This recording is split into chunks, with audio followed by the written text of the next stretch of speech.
약선 요리를 하게 되면 사람들이 왜 이렇게 연자나 연근이나 연잎을 그렇게 좋아할까요?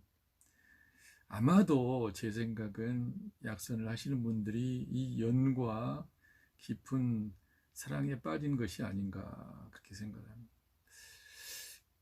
사랑에 빠지게 되면 뭔가 할 수 있어요. 복잡하지만, 그리고 불편하지만, 앞뒤가 안 맞는 것 같지만, 사랑을 하게 되면 그 안에서 질서가 있고, 그 안에서 상상할 수 없었던 뭔가가 일어나요. 이제 그런 의미에서 오늘 또 제가 이 연자에 대한 부분, 연뿌리에 대한 부분, 연꽃에 대한 부분, 연줄기에 대한 부분, 뭐 이런 것도 이야기하다가 오늘 시간 다 갈지도 모르겠어요. 아무튼 여러분들도 그냥 단순히 남들이 연꽃을 사용하니까 약선 요리를 배웠다고 하는 사람이 연자를 사용하니까, 그리고 또 연자심을 사용하니까, 연근을 사용하니까 연근을 사용하는 것이 아니라 정말 내가 사용하고 싶으니까, 정말 내가 이 연자의 연잎의 연에 미치니까, 푹 빠지다 보니까 사용을 하게 되더라라고 하는 그런 단계를 가게 되신다면 제가 가장 크게 바라는 것이 아닌가 싶습니다. 뭐 그렇잖아요. 남들이 뭐 저 결혼하니까 나도 결혼합니까?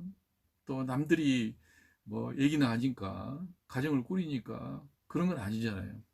어느 날 좋아하는 사람이 생기게 되어지고, 또 그와 함께 같이 있고 싶고, 그와 함께 같이 살고 싶고, 같이 살다 보니까, 같이 바라보고 있다 보니까 또 얘기도 생기고, 또 그래서 가족이 늘어나고, 그런 거 아니에요.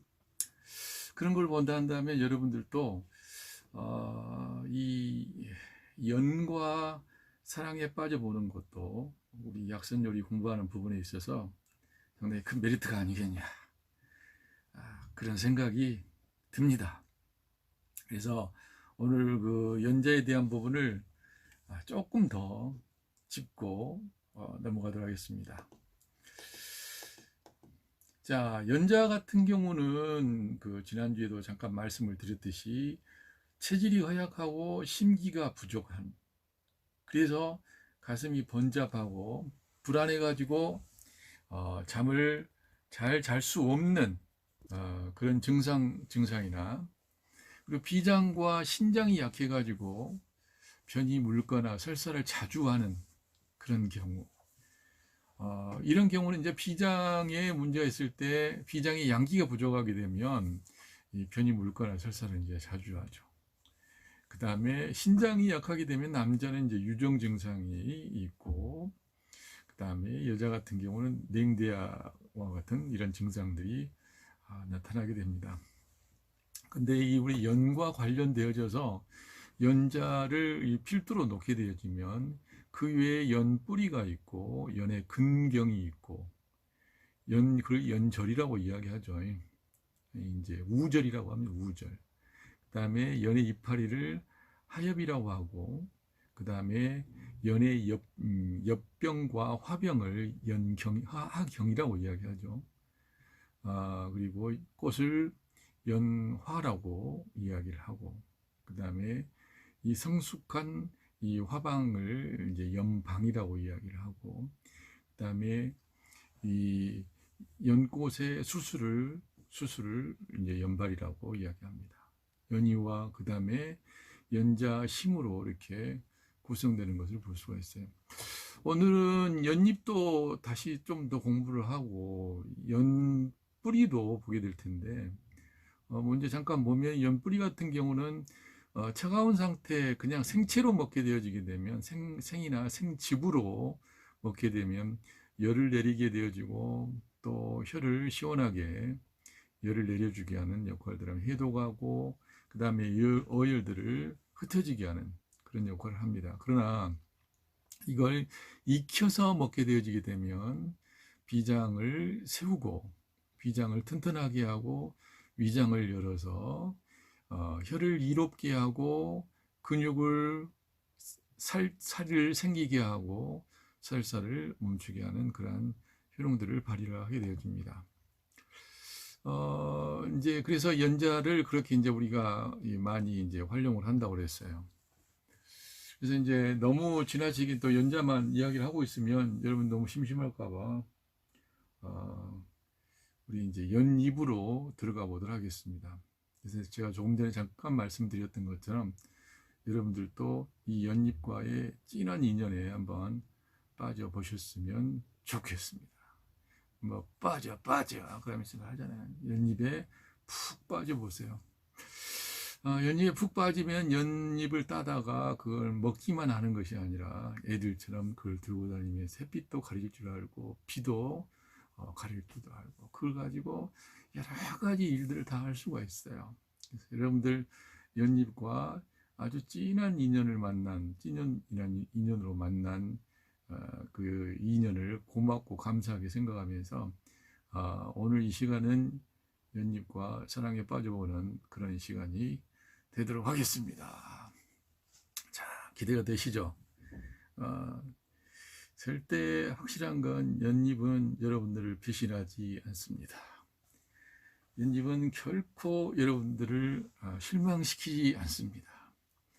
여러분들에게 거짓을 말한다든지 더 이뻐 보이려고 발버둥을 친다든지 더 밉게 보이려고 하지도 않습니다. 연잎은 있는 그대로 여러분들의 삶 속에서 여러분이 되기를 원합니다. 꼭 설교하는 것 같네요. 연잎은 여러분의 삶 속에 들어가서 연잎이 갖고 있는 모든 생명력을 여러분들에게 전달해 줄 수가 있어요. 그런데 우리는 이 연잎을 잘 활용을 못하니까 연잎이 갖고 있는 그 놀라운 능력을 잘 활용을 못하죠. 자, 다음의 페이지는 어떤 페이지가 나타날까요? 연잎과의 진한 인연. 혹시 우리 선생님들 중에 이 연잎이나 연꽃, 연자와 관련돼서 무슨 에피소드 같은 거 있나요? 있으시면 다 좀 한번 털어놓으시죠. 권정희 선생님 입장하셨는데, 권정희 선생님, 연잎에 빠져있는 어떤 인연이나 사랑, 진한 사랑 같은 이야기 혹시 있나요? 있으면 말씀 한번 해보시기 바랍니다. 자, 마음속에 깊이 누구 하나나 다 그런 사랑의 이야기가 다 있다는 것을 일단 알면서 조금 일단 넘어가겠습니다. 자, 거대의 연잎이에요. 연잎의 지금 앞에 놓여 있는 이 그림을 보게 되면 엄청나게 큰 연이 있죠. 권정희 선생님은 연잎차와 사랑에 빠지셨던 기억이 있으신 것 같네요.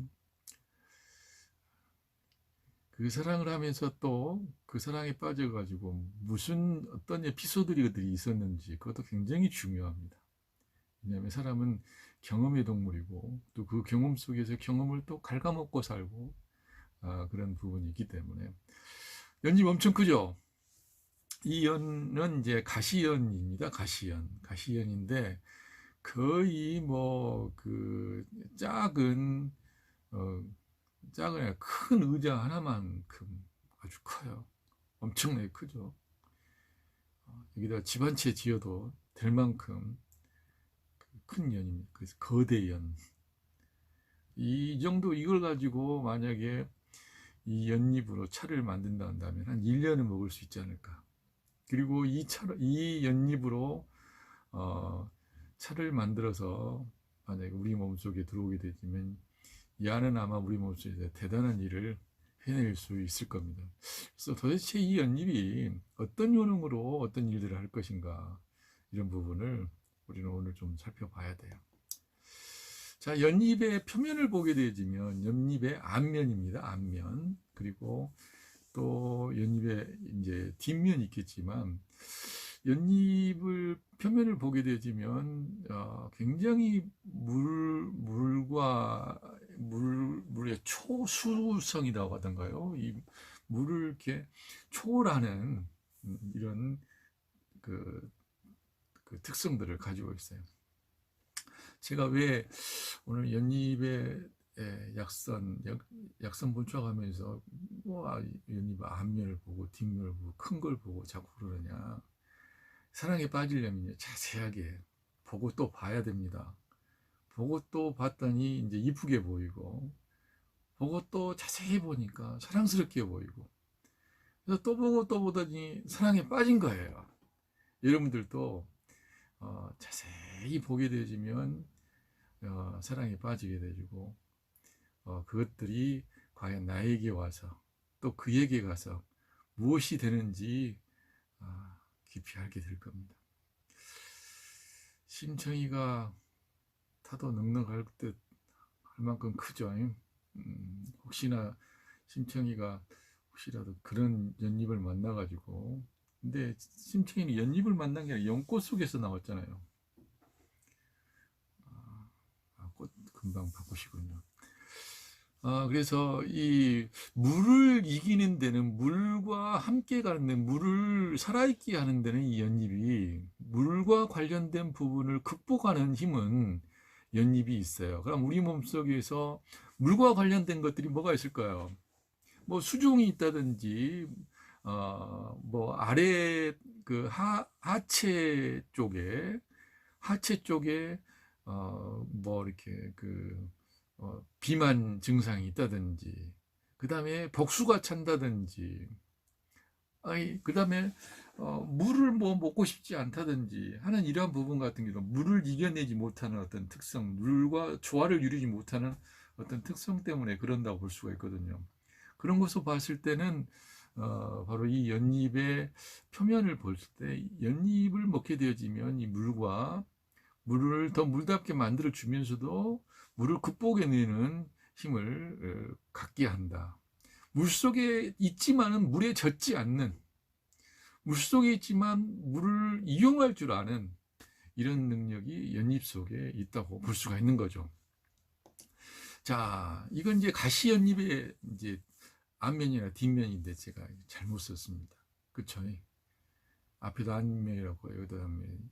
가시연잎의 이 뒷면인데요.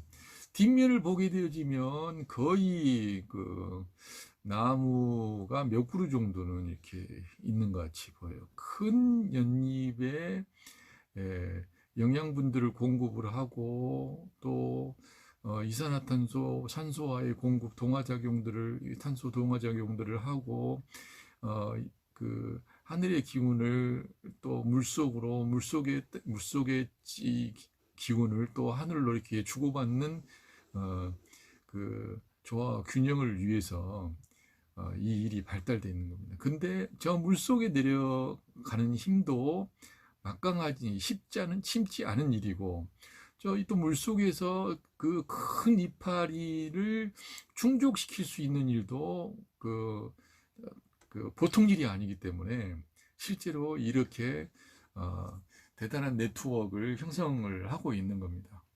그래서 연잎이 그냥 물속에서 떠 있고, 물속에 있으면서, 또 그리고 늪 같은 그렇게 깨끗하지 못한 물속에서 있을 수 있는 것은 바로 저런 시스템을 갖추고 있기 때문에, 저런 구조를 지니고 있기 때문에 가능한 거죠. 그렇다 한다면 세상살이를 우리는 이 연못이나 늪이나 뭐 이런 거라고 흔히들 이야기를 하잖아요. 그리고 어떻게 보면 내 몸에 병이 들어있는 상태 같은 경우도 녹록치 않은 그 환경 상태라고 이야기를 하게 되어질 때, 실제로 그 환경에 극복하기 위해서는 이런 이 가시연이 갖고 있는, 일반적인 연들의 뒷면에서 갖고 있는 이런 메커니즘이 사실상 필요한 거라고 볼 수가 있는 거예요. 그렇다 한다면 다른 이파리들도 상당히 이 뒷면의 부분들이, 이 줄기들이 뒷면에 이렇게 뒷면 자체에 있는 이 부분들이 발달이 돼 있지만, 연만큼 이게 발달되어 있는 게 또 없다고 저는 생각을 해요. 그러니까 이 연을 통해서는 우리가 연잎을 이야기할 때, 그 우리 약순 그 본초학 1에서 이야기할 때, 어, 이파리는 그 심장과 소장의 혈액순환을 담당을 하는 것과 같은 역할을 한다. 그리고 폐장과 같이 연관되어져서 그런 역할을 한다고 했었잖아요. 그래서 일반적인 디톡스 작용과 영양 공급과 활력을 이야기를 하게 될 때 이파리 부분은 바로 뭐라고 했어요? 이파리 부분은 디톡스 쪽이라고 있죠. 그래서 유해 물질들을 해독하고 배출하는 역할들을 하게 되어지는 거죠. 그와 마찬가지로 이 가시연도 그 연이파리를 키우고 또 연근을 키우기 위해서 그 열악한 환경에서 그 일들을 해내기 위해서 저 일들이 저렇게 할 수 있는 능력들이 강해졌다고 볼 수가 있는 거예요. 그렇기 때문에 우리 몸에도 저와 같은 역할을 하는 그 디톡스 작용을 필요로 하는 어떤 기능이 필요로 하다 한다면 바로 저는 연잎과 같은 경우를 잘 활용하는 게 굉장히 중요합니다. 근데 우리는 이 연잎을 사용을 하게 될 때 굉장히 단편적으로 사용을 하잖아요. 그냥 거의 뭐 연잎으로 차를 끓여 마신다든지, 그리고 연잎에다가 밥을 해서 먹는다든지 하는 그런 정도의 수준에서 멈추는데, 이건 저는 이 정도 가지고 사랑에 빠졌다라고 저는 이야기하고 싶지 않아요. 사랑에 빠지게 되면 사랑하는 대상자가 굉장히 다양하게 폭넓게 그의 세계를 펼치게 만들어줍니다. 그가 잘 되기를 바라는 마음이 강하죠. 그와 함께 여러 가지 경험을 하기를 원하는 부분이 있습니다. 그렇기 때문에 여러분들도 이 연잎에 대한 부분을 조금 더 깊이 있게 공부를 하고 또 다루고 활용할 줄 아는 그런 계기들이 마련되어졌으면 하는 생각입니다. 연잎은 뭐 거의 우리가 연잎이 연실도 역시 그러듯이 연잎도 거의 다 이 양지 바른 곳에서 거의 양지 바른 늪이라든지 이런 곳에 있죠. 그러나 음지도 간혹 보이긴 보이지만은 양지 바른 곳이 많습니다. 그렇다면 차가움의 정도로 본다고 봤을 때는 이 양지 바른 곳에 있는 연잎이 조금 더 차갑거나 시원하고, 음지에 있는 부분이 양지에 비해서는 조금 더 따뜻하다라고 이렇게 볼 수가 있겠습니다.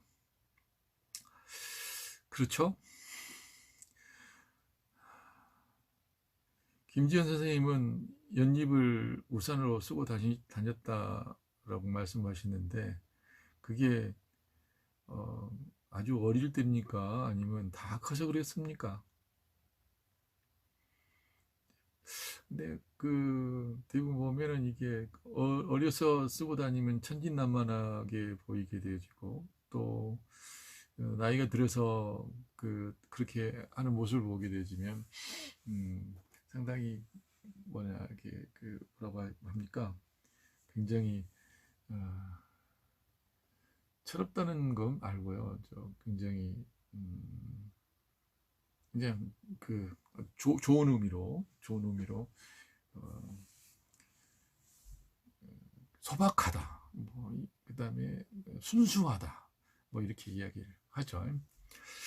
아무튼 이 연잎은 그러니까 양지에서 자라든지 음지에다든지 이 부분 대부분 보면 음지에서 자라게 되어지고, 연근은 이제 지하에서 자라죠. 연줄기는 지금 이제 일반적인 연줄기는 지상 부위와 지하 부위가 연결되어 있지만, 아까 가시연과 같은 경우는 완전히 지하 부위에 있고, 이파리마저도 거의 물속과 지상 부위를 같이 있는 것을 볼 수가 있죠. 그러니까 같을래야 같을 수가 없어요. 연이라고 하더라도 똑같은 연일 수가 이제 없는 거죠. 그리고 이제 연을 볼 때는 우리가 항상 다목적으로 다양하게 부위별로 생각을 해야 된다. 줄기 가지인가, 잎인가, 꽃인가, 과육인가, 열매인가, 뿌리인가 모두 다 활용을 해서 전인적으로 우리의 몸과 소통할 수 있게 하는 우리의 몸과 소통할 수 있게 하는 그런 것을 조금 여러분들이 더 생각을 하시는 게 좋을 것 같습니다. 국내산인지 수입산인지 평야인지 시설하우스에서 자란 건지 고산지인지 습 늪지에서 자란 건지 강 근처인지 잘 살필 줄 아는 잘 그 환경을 잘 볼 줄 아는 그게 필요할 것 같아요. 환경을 봐야 그가 어떤 환경에서 자랐겠는가. 우리는 그 환경을 보게 되면 대충 알잖아. 저 사람은 바닷가 근처에서 자란 걸 봤을 때 좀 억세겠구나라고 하는 부분들. 이게 굉장히 개인적이고 단편적인 부분이지만 옛날에 이런 식의 이야기를 했어요. 바닷가 쪽에 살면 좀 해풍을 맞으면서 좀 억세고, 그러나 산골로 들어오게 되면 더 소박하고 하는 그런 부분이 있다. 그래서 그 내륙 지역에 있는 사투리와 해안 지역에 있는 사투리들이 다르다고 하잖아요. 해안 지역의 사투리들은 좀 억세고 반면에 뭡니까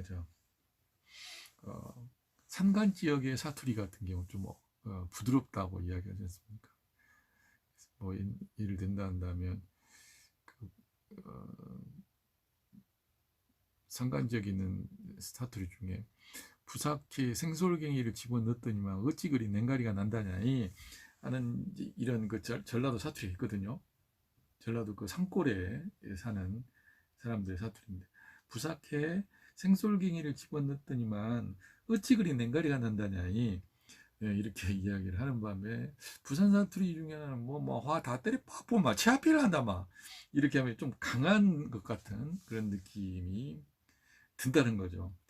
그런 것처럼 환경에 따라서 사람들도 그 환경에 변화를 하고 진화해 왔듯이 우리가 먹고 사는 식재료도 역시 그 환경에 따라서 부단히 그 환경에 따라 적응하면서 진화를 거듭해 왔다는 거예요. 그래서 환경을 무시하면 안 돼요. 사람도 환경을 무시하면 안 되잖아요.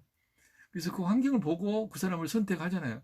그 사람이 어떠하겠다라고 하는 부분을 보고 그 사람에게 어떤 처사를 하겠다라고 하는 것을 결정하듯이 식재료에 대해서도 우리가 그런 관계를 형성을 해야 됩니다. 그 관계를 깊이 있게 형성하고 자세하게 또 면밀하게 살펴보다 보게 되면 그 특성을 분명히 알 수가 있어요.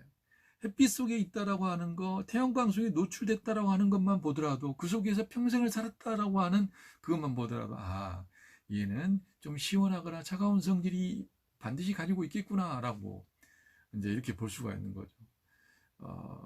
근데 물론 이제 그 나라별로 온대 그 나라별로 보게 되면 또 특성이 달라집니다.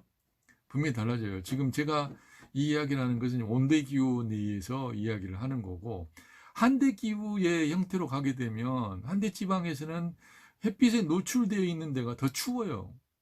그리고 오히려 땅속이 더 따뜻합니다. 그렇잖아요?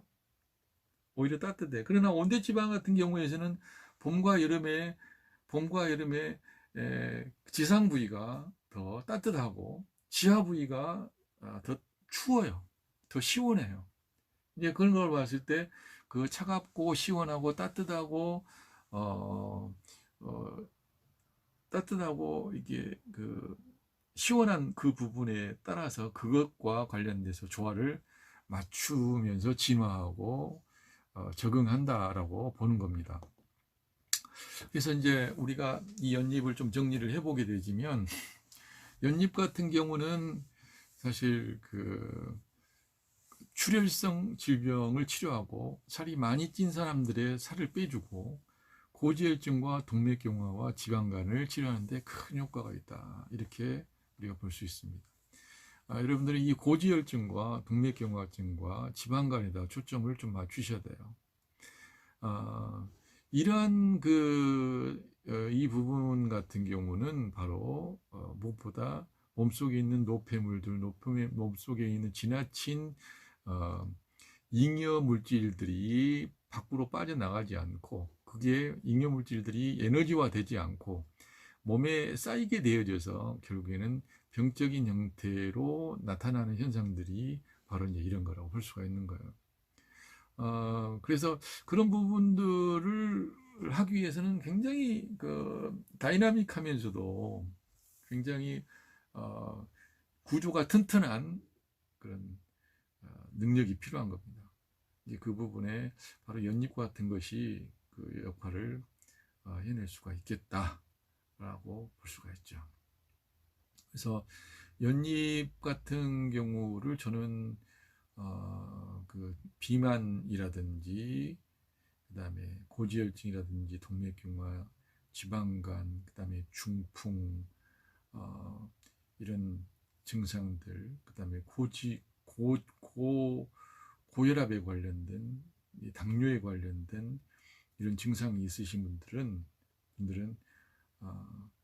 조금 집에다가 비치를 해놓으시고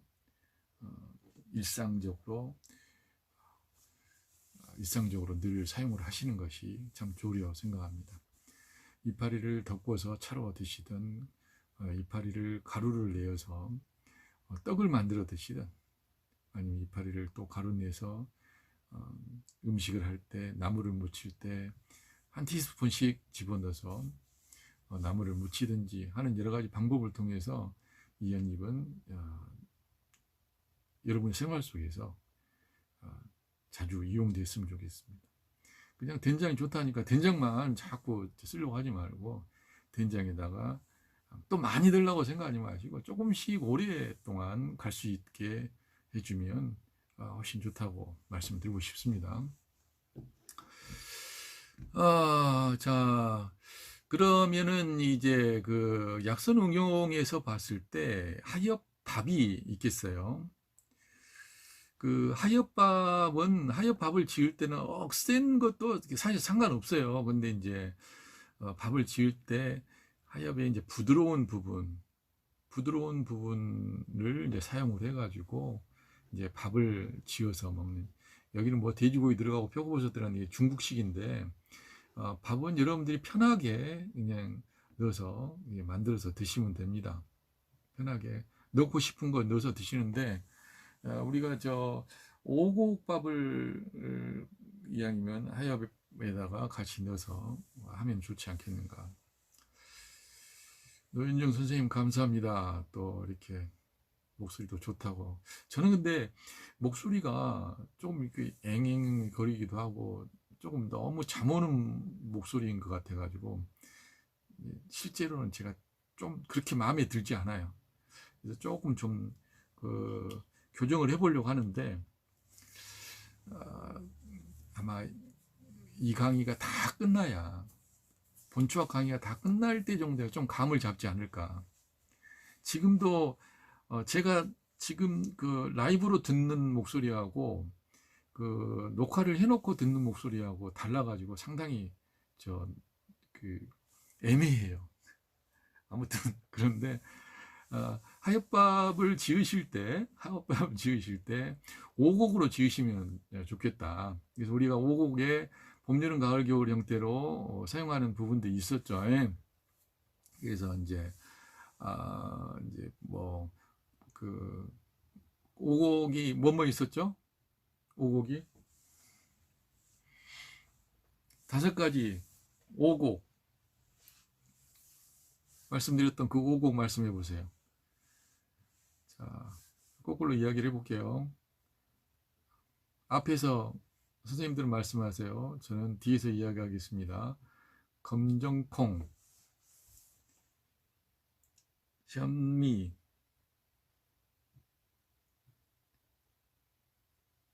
기장,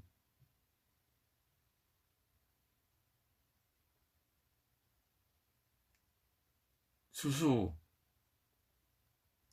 하나 남았는데 안 나오시네. 보리, 수수, 기장, 현미, 그 다음에 뭐 있어요? 검은콩. 이 5가지를 사용을 해서 밥을 짓는다 한다면, 물론 거기에 뭐 표고버섯이나 뭐 아주 작은 새우라든지 양파나 토란이나 뭐 이런 걸 좀 집어넣어 가지고 밥을 지어도 예, 좋겠다고 생각합니다. 이제 뭐 오행적인 부분으로 그 봄, 여름, 가을, 겨울을 생각하지 않고 그냥 통상적으로 쓰겠다, 그렇게 생각하신다면 동률로 보리와 수수와 이제 현미와 기장과 검은콩을 동률로 한 20g씩 쓰게 되어지면 100g 돼가지고 이제 그 밥을 짓는데 도움이 되리라고 생각합니다. 그리고 이제 또 그 5가지 가지고 또 죽을 지어도 돼요. 그리고 이제 여름 같은 경우에는 하염 녹두죽을 저는 굉장히 여러분들이 권해드리고 싶은데, 하염 녹두죽 같은 경우도 굉장히 좋겠습니다. 그런데 만약에 이제 너무 추위를 탄다든지 그다음에 설사하는 증상이 있다든지 이제 이런 경우라 한다면 하염 녹두죽은 이제 별로예요. 왜냐하면 하엽도 성질이 차가운 데다가 녹두도 성질이 차갑잖아요. 그렇기 때문에. 그런데 만약에 이제 혈압이 이제 있고 수종이 있고 고지혈증이 있고 뭐 다이어트를 내가 좀 원한다, 그렇다 한다면 설사 증상 정도만 없어도, 그다음에 속이 냉해서 소화불량 증상만 없어도 하염 녹두죽은 굉장히 좋은 그 여름철, 그리고 다이어트, 고혈압이라든지 수종이나 고지혈증에 좋은 죽이라고 제가 이렇게 권해드리고 싶어요. 그래서 하염 녹두죽은 그냥 죽이 아니다, 그냥 제가 볼 때는 아주 기가 막힌 약이다, 이렇게 말씀드리고 싶습니다. 그리고 하엽 율무죽 같은 경우는 이제 소화기 계통에 좀 문제가 있으신 분들이야, 위에 염증이 있다든지 이런 경우라 한다면 하엽 율무죽 같은 경우도 상당히 좋으리라 생각합니다. 그렇게 해보시고요. 그 다음에 뭐 이제 여러 가지 다른 것들도 있는데 이건 제가 그냥 넘어가도록 하겠습니다. 그리고 이 기타 부분에 있는 것 중에 과거 북경의 전문 앞에는 이 조그마한 식당이 있었어요. 그 조그마한 식당에서 하엽죽을 전문으로 팔았답니다. 그래서 이 좀 비만인 사람들이 이제 거의 줄을 서서 사 먹을 정도로 장사가 굉장히 잘 됐다고 이야기하는데, 하엽죽을 통하여서 살이 빠진다는 사실을 이제 잘 알았다는 거예요. 무엇보다 고지혈과 수종 증상과 그다음에 고혈압이라든지 만성 질환들을 갖고 있는 이런 사람들이 살이 잘 안 빠지는 그런 사람들이 바로 이렇게 그런 사람들의 다이어트에 효과를 이제 많이 주고 있다는 거죠.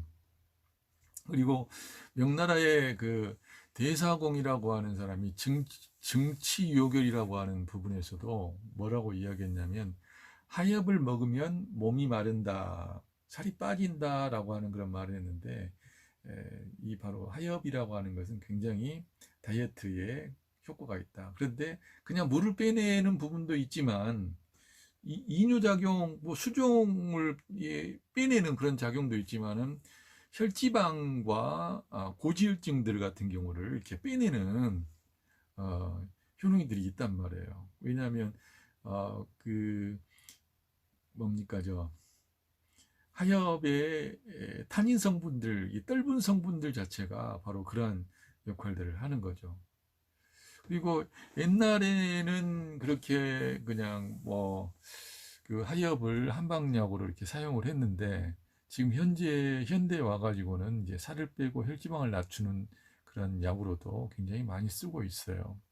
특히 이제 뇌경색이라든지 중풍 쪽에도 이걸, 그 다음에 암 환자들 같은 경우에도 장복을 하게 되어지게 되면 굉장히 큰 효과를 발휘하게 된다라고 이야기합니다. 그래서 가장 좋게로는 하엽으로 죽을 끓여서 먹으면 좋죠. 근데 죽을 끓일 때 하엽을 너무 많이 넣으면 안 돼요. 조금씩, 아주 조금씩. 제가 볼 때는 한 그릇 정도 끓이는데 그 하엽 2분의 1 티스푼 정도면 충분하지 않겠냐.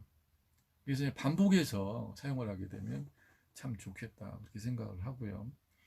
그 다음에 이 연잎 가루 같은 경우를 가지고 그 삼겹살 같은 경우도 같이 싸 먹거나 데코레이션을 한다든지 연잎으로 장아찌 종류를 만들어서 또 싸 먹는다든지 하는 것도 상당히 좋을 거라고 생각합니다.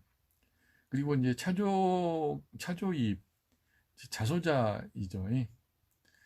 어, 자조라겠네. 자소잎과 자소자 이 가루를 가지고, 그러니까 들깨가루나 들깨잎 같은 경우를 가지고도 이 삼겹살과 배합을 하게 되면 어울리는데, 저는 이제 여러분들이 약선적인 조합으로 본다 한다면 남들이 연잎과 연잎가루와 자소잎과 자소자 가루를 가지고 돼지고기하고 배합을 하고 그런다 한다면 여러분은 오리고기나 아니면 천둥오리 고기나 아니면은 그 메추라기나 아니면은 비둘기나 이런 거하고 같이 쓰는 것이 오히려 더 나은 배합이라고 생각합니다. 물론 제가 육식은 이렇게 너무 권장하지 않는다고 했어요. 그런데 그래도 만약 해야 된다 한다면, 그래서 해야 된다 한다면, 깻잎과 깻잎 가루, 깻잎과 그 들깨가루, 연잎과 연잎 가루를 배합을 하게 되어지면 상당히 의미가 있는 작업이라고 말씀드리는 거예요. 그렇죠. 뼈가 빨리 붙는데 좋은 것이 뭐가 있나요? 2달 동안 치료해야 합니다. 이규현 선생님 그렇게 말씀하셨는데 노현진 선생님 말씀처럼 홍화씨 가루를 잘 드시면 좋아요. 뼈가 너무 튼튼하게 붙을 정도로 굉장히 효과가 많이 있어요. 많이 납니다.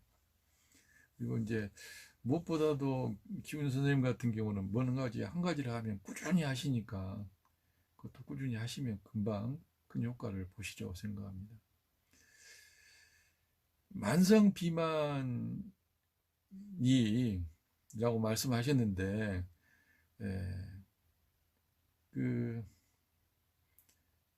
연잎과 사랑에 좀 빠져보세요.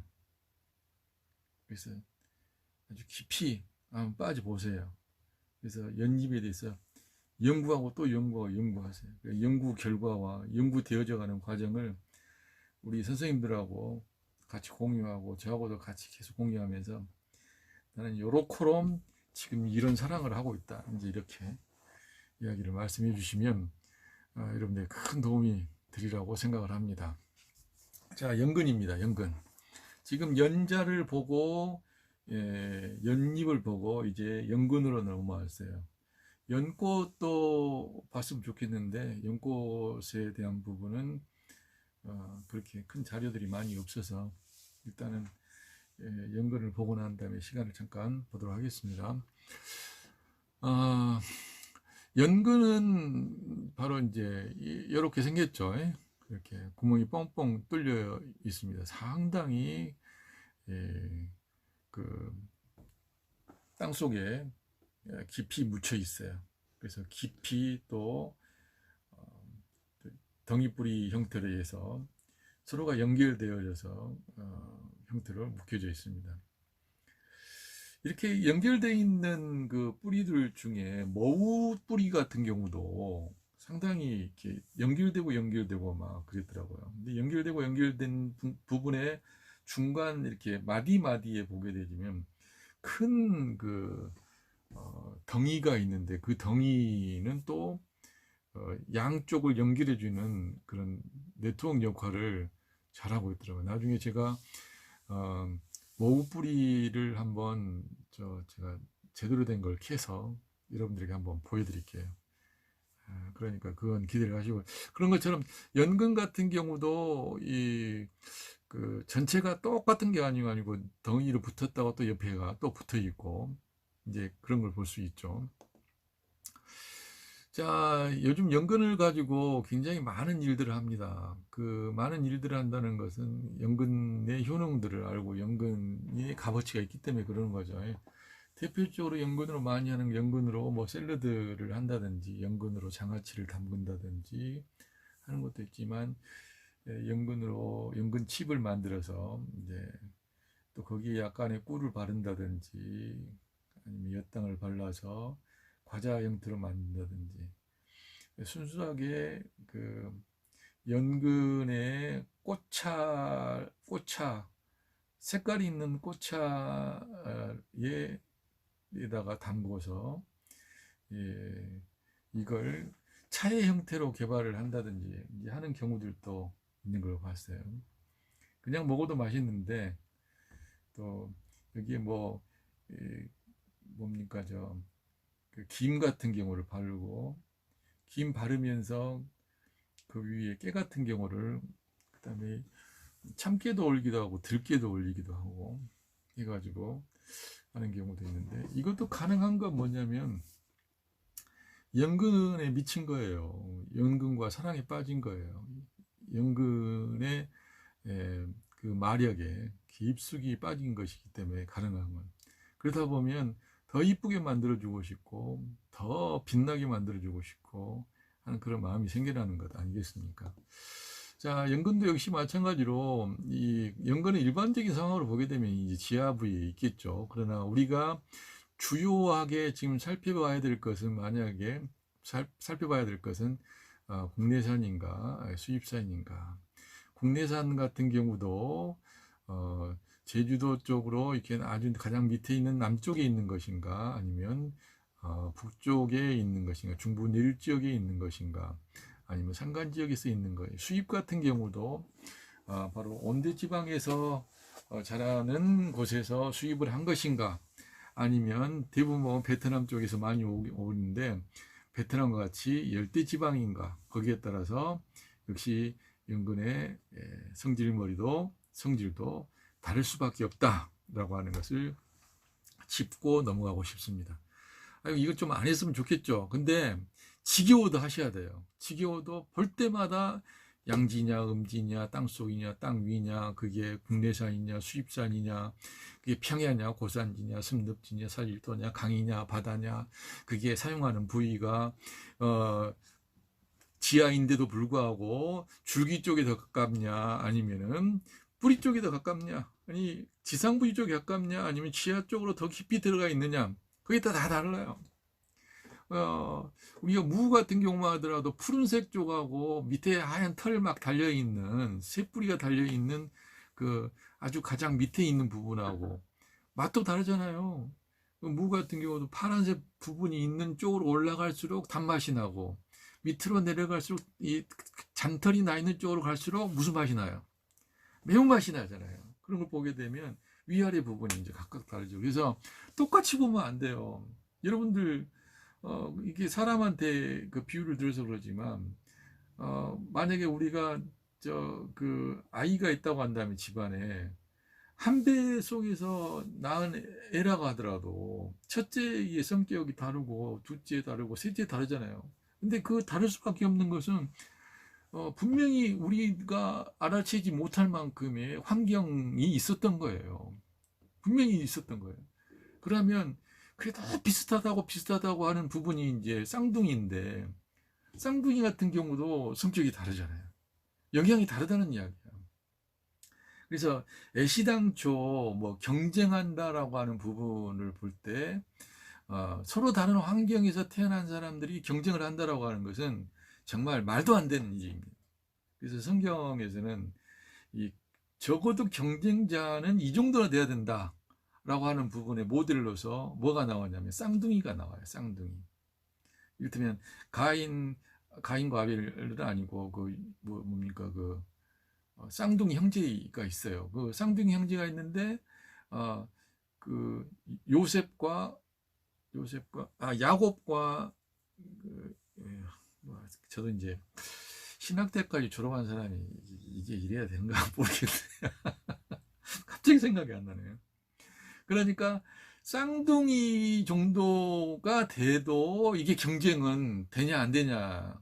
그래서 쌍둥이 정도의 환경이 돼야 경쟁에 대한 부분은 이라고 하는 이야기를 붙이게 되는데, 제가 말씀드리려고 하는 건 뭐냐면 환경이 그만큼 영향을 받고 있기 때문에 서로 다른 환경에서 적응하면서 진화해 온, 거기에 진화해 온 그 식물체들이 어찌 똑같다고 판정을 내릴 수 있겠냐 이거예요. 그러니까 우리는 어떤 의미에서 본다면 책 속에서 발견하고 있는, 책 속에서 읽어보고 있는 그 내용들에 대한 부분에 있어서 굉장히 많은 의심들을 하면서, 그리고 그냥 외우는 것이 아니라 이해하면서 공부를 해야 될 그런 그 그런 의무가 반드시 있는 겁니다. 그게 어렵지만 하다 보면 그게 이제 훨씬 더 이제 쉬울 수도 있죠. 그래서 첫째가 됐건 둘째가 됐건 여러분들 연근에 대한 부분도 역시 마찬가지로 이 환경에 대한 부분들을 차근차근 점검을 하자. 이 연근도 내가 봄에 채취를 한 건지 여름에 채취한 건지 가을 겨울에 채취한 건지 아니면 작년에 채취해 가지고 냉동실에 넣어놓은 것인지 좋은 냉장고에서 냉장을 한 건지 아니면 그냥 높은 온도에서 냉동을 시킨 건지, 이런 거 다 여러분들이 영양분 내 안에 들어야 돼요. 그리고 봄에 채취를 하게 되면 얘가 어떤 성질을 갖고 있을까, 여름에 채취하면 어떤 성질을 갖고 있을까, 이것도 역시 여러분이 계속 궁금해야 돼요. 한편으로는 궁금해하면서 한편으로는 또 여러분들이 또 그 다른 책들 같은 경우라든지 강의들이라든지 이런 부분을 참고를 하시면서 나가셔야 되는 겁니다. 그래서 똑같은 연근이 아니에요.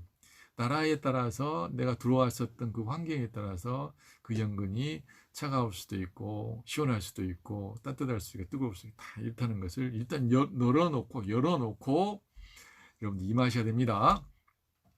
자, 연근의 일반적인 그런 이제 본초학을 우리가 좀 공부를 해보게 되면, 연근은 바로 양이 허한 사람이나 음이 허한 사람이, 기가 허한 사람이, 기가 울결된 사람이나 습열이 있는 사람이나 담습이 있는 사람이나 어혈이 있는 사람이나 아니 혈어가 있는 사람이나 평화체질이나 얼추 다 맞을 수 있다고 저는 말씀을 드리고 싶어요. 그만큼 연근은 여러분들이 사랑해 볼 만합니다. 깊이 있게 한번 알아보시고 또 만져보시고 냄새도 맡아보시고 느껴보시고 가까이에서 연근과 또 가까이에 사는 친구들이 뭐가 있는지 이것들도 잘 보시면서 하다 보면 그런 의미가 있어요. 왜 그러냐면 이걸 그 연근을 그냥 생채로 먹을 거냐 아니면은 익혀서 먹을 거냐에 따라서 다르니까 그래요. 예, 만약에 양기가 허한 사람이라 한다면 익혀서 먹을 필요가 있어요. 그러나 음기가 허한 사람이라 한다면 이제 생채로 먹는 것이 더 나을 수도 있는 거예요. 그러겠죠? 그렇기 때문에 기가 허한 사람이든지 양기가 허한 사람이라고 한다면 가능하면 이 양기가 익히면서 양기와 기운이 이제 조금 더 들어갈 수 있기 때문에 이렇게 해서 먹고, 음기가 허한 사람 같은 경우는 이제 생즙을 통해서 생거나 생즙을 통해서 샐러드 형태나 아니면 즙의 형태로 짜서 먹는 경우가 되면 열을 내리면서 또 그 음기를 이제 보충해 줄 수가 있겠죠.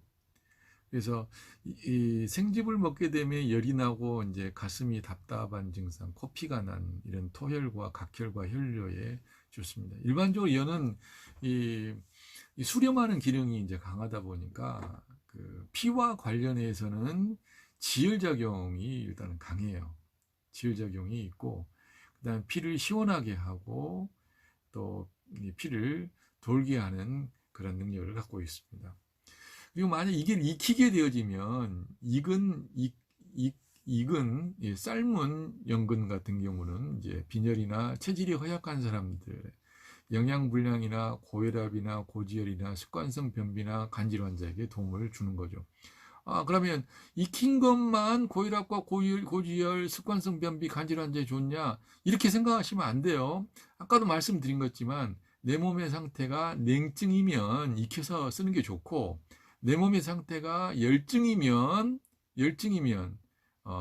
생채로 먹는 것이 더 낫다. 이렇게 보시는 것이 맞다는 이야기예요. 청나라의 왕맹령이라고 하는 그 의사는 이렇게 이야기를 하고 있습니다. 명의죠. 이 양반도 명의인데, 연근은 산후, 병후, 노쇠한, 허약한 것에 아주 묘한 그 힘을 발휘하는 묘품이다라고 이야기를 하고 있어요. 연근에는 산후와 병후와 노쇠하고 허약하고 모든 허약한 증세와 고혈압, 고지혈, 습관성 변비, 간질 환자, 영양불량 이런 부분에 굉장히 좋은 효과를 발휘한다. 그래서 여러분들 그 연근의 사랑에 빠져보십시오. 깊숙이 빠져보십시오. 영원히 헤어나지 않으셔도 좋습니다. 깊이 사랑하는 사람을 두고, 사랑하는 그 식재료 정도는 두고 그 나머지의 것들을 이제 거느리는 이런 것들도 굉장히 지혜로운 방법이 아닐까 싶습니다. 하나가 통하게 되지만 나머지 건 자연스럽게 또 따라올 수도 있거든요. 그러니까 여러분들도 그런 도전을 한번 해보셨으면 좋겠습니다. 신선한 샐러리와 함께 이 연근을 사용해서 샐러드 같은 경우를 한다면 변비나 고혈압 환자에게 아주 좋습니다. 생지황과 이제 익힌 연근을 같이 배합을 하게 되면 자음과 보기와 양혈작용을 할 수 있다고 볼 수 있어요. 근데 이제 제가 다시 말씀을 드리지만 몸에 열증이 있다든지 하게 되면 생으로 드시는 게 좋고, 몸에 한증이 있다든지 하게 되면 익혀서 먹는 게 좋고, 양기를 복돋우고 싶다 한다면 익혀서 먹는 게 좋고, 만약에 몸에 음기를 더 복돋우고 싶다라고 한다면 생채로 먹는 것도 좋다. 그러나 적당하게, 항상 적당히 먹는 것이 굉장히 중요해요.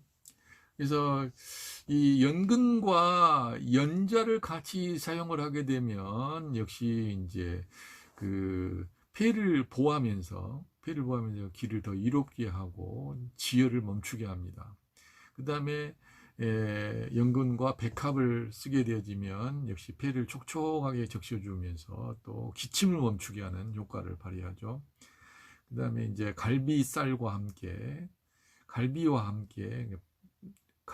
같이 이 연근을 쓰게 되어지면, 연근 갈비 무침이니 갈비찜입니까? 이렇게 하게 되면 음기를 만들면서 피를 만들어내는 작용을 하겠다. 그리고 연근과 그 오리고기를 같이 쓰게 되어지면 역시 청열작용과 건조한 것을 윤택하게 하는 그런 작용을 한다. 만약에 천둥오리하고 쓰게 되면 저는 더 낫다고 봅니다. 새우하고 같이 쓰게 되면 이제 간의 기능을 조금 더 향상시키는, 개선을 시키게 되어지고, 선어니 멸치라고도 하는데, 멸치하고 같이 쓰면 자음작용과 비장을 튼튼하게 하는 작용을 합니다. 돼지고기하고 같이 쓰게 되면 위장을 튼튼하게, 몸을 건장하게 만들죠. 이 우엉하고 같이 쓰게 되면 해독작용을 더 이제 늘어나게 되어지게 되고, 그 새우 비슷하게 생긴 게 피피시아라고 하는 게 있는데, 이거 이게 중국 사람들이 많이 먹는 민물새우 같은 거예요. 민물새우가 넓적한 새우는 있거든요. 그 새우와 같이 그다음에 역시 이 일반 새우하고 마찬가지로 간의 기능을 더 높여주게 되게 됩니다. 소라 같은 거하고 같이 쓰게 되면 기를 이제 보호하게 되어지고, 돼지 갈비하고 같이 쓰면 역시 보호하면서 자음하면서 신장을 튼튼하게 한다. 이렇게 볼 수가 있어요. 아무튼 그 연근 같은 경우에는 여러 가지 보호하는 부분에 있어서 뛰어나니까 그냥 이렇게 기억을 하세요. 여러 가지 기능이 뛰어나니까 그냥 몸이 차가운 사람은, 그래서 소화불량이 있고 얼굴이 허연하고 그냥 추위를 많이 타는 사람이라 한다면 익혀서 먹어라. 근데 여름에도 그냥 겨울에도 뜨겁다고 그냥 반팔 입고 다니고 막 화다가닥 덥고 그다음에 막 성질도 급하고 그런 사람이라고 한다면, 그래서 열증이 느껴지게 되어지고 열감이 느껴지게 되어지고 그다음에 위장에서도 열이 많고 먹었다 하면 금방 소화돼 버리고 하는 그런 사람이라고 한다면 그냥 익혀서 먹기보다는 생으로 먹어라, 이렇게 말씀을 드리고 싶습니다. 이제 대부분의 책들에 보게 되면 이런 이야기들이 많이 있어요. 생연근은 성질이 차서 위가 찬 사람이나 아랫배가 차거나 생통이 있는 사람에게는 좋지 않다. 또한 익힌 연근은 전분과 당분이 많아서 당뇨 환자에게 좋지 않고, 연근 요리를 할 때는 철 제품에다가 쓰지 않는 것이 좋다, 이렇게 이야기했는데, 제 생각은 익힌 연근은 전분과 당분이 많아서 당뇨병 환자에게 좋지 않다. 저는 이건 틀린 말일 것 같아요. 왜냐하면 익힌 연근은 전분과 당분이 많아서 당뇨 환자에게 더 유익할 것 같아요. 물론 이제 당분을 조절을 하라고 그러죠. 많은 당분이 있는 것을 당뇨병 환자는 좋지 않다고 이야기하는데, 사실 전분 같은 경우에서는 인슐린을 증가시키지 않아요. 이걸 전분이 있는 부분을 탄수화물로 생각해 가지고 들어가게 되면 바로 인슐린 분비가 확 늘어날 것처럼 생각하지만, 전분은 이게 분해되지 않고 대장까지 내려와서 많은 유산균과 같은 유해균들의 먹이가 되든지 그의 환경을 조성하는 역할을 하거든요. 그래서 전분 자체는 어떤 놀라운 식이섬유 형태로 우리가 간주를 합니다. 그래서 그러기도 하고, 사실 탄수화물을 가지고 다이어트를 하고 탄수화물로 당뇨를 고치고 하는 것은 예전부터 많이 있어 왔었거든요. 그래서 지금 현재 당분을 많이 섭취를 하면 당뇨에게 좋지 않다, 이런 이야기는 굉장히 한편으로는 맞지 않는 이야기가 될 수도 있다는 것을 말씀을 드립니다. 그리고 이제 우리 변증시선 시간에도 말씀을 드렸지만, 한 사례, 미국 같은 경우에서 한 50만 명 정도의 사람들을 이제 임상 실험을 했을 때, 탄수화물을 고단위 탄수화물을 섭취하는 분과, 그리고 고단위로 탄수화물을 섭취하지 않는 군의 당뇨 환자들을 치료하는 확률로 봤을 때, 그리고 발병하는 것으로 봤을 때, 탄수화물을 오히려 많이 섭취하는 분이 훨씬 당뇨병에 걸리지 않고 당뇨도 좋은 효과를 이제 본다고 이야기했어요. 그러나 반면에 탄수화물은 섭취는 적게 하면서 육고기, 가공육을 많이 먹는 사람은 현격하게 당뇨 환자가 많더라. 그리고 당뇨를 해결하지 못하더라. 이런 견지만 본다 하더라도 익힌 연근은 전분과 당분이 많아서 당뇨 환자에게 좋지 않다, 이 말은 틀린 말이에요. 그리고 대부분의 많은 책에서 보면 당분이 많은 음식은 줄여라. 그러다 보니까 과일이라든지 아주 단 과일이라든지 이런 것들은 당뇨 환자에게 좋은데 많이 먹게 되지만 안 좋다, 이렇게 그냥 단서를 달아놨죠. 그렇게 따진다면 모든 것이 많이 먹으면 다 안 좋아요. 밥도 많이 먹게 되지만 아무리 좋은 것도 많이 먹으면 배터 죽어요. 그러니까 한편으로 극단적으로 치밀어 올라가게 되지면, 그리고 그냥 계속 이 연막만 자꾸 깔다 보면 아닌 것도 긴 것이 되고 긴 것도 아닌 것이 될 수가 있는 그런 부분이라고 볼 수가 있습니다. 아무튼 생연근과 익힌 연근에 있어서는 익힌 것과 안 익힌 것, 이 두 개를 생각하고, 몸이 차가운 사람, 한증을 보이는 사람은 익힌 연근을 먹어라. 그러나 몸이 뜨겁고 열증을 보이는 사람은 생연근을 먹어라. 이 부분은 여러분들이 꼭 기억을 하셔야 됩니다. 꼭 기억을 하시기를 바랍니다. 자, 그리고 약선 응용으로 넘어오면은 우리가 그 오줌 밀당노라고가 있고, 그 다음에 연근 산약죽이 있는데, 저는 오늘 이 연근 산약죽을 여러분들에게 강력히 권해드리고 싶어요. 연근 산약죽. 연근 산약죽을 끓이면 보면 참 좋은 것 중에 하나는 뭐냐면, 연근도 별 맛이 안 나요. 산약도 별 맛이 안 나요. 그러다 보니까 죽 맛이 제대로 난다는 거. 그렇기 때문에, 그러면서도 연근과 산약의 효능이 이 죽 속에 그대로 들어가서 비장과 위장을 튼튼하게 하면서, 더더군다나 이 당뇨라든지 이런 증상들에 큰 효과를 발휘하고 위장을 살릴 수 있는, 비장을 살릴 수 있는 그런 역할을 하며, 신장도 같이 살릴 수 있는 그런 대단한 약재라고 볼 수가 있겠습니다. 자, 이렇게 우리가 지금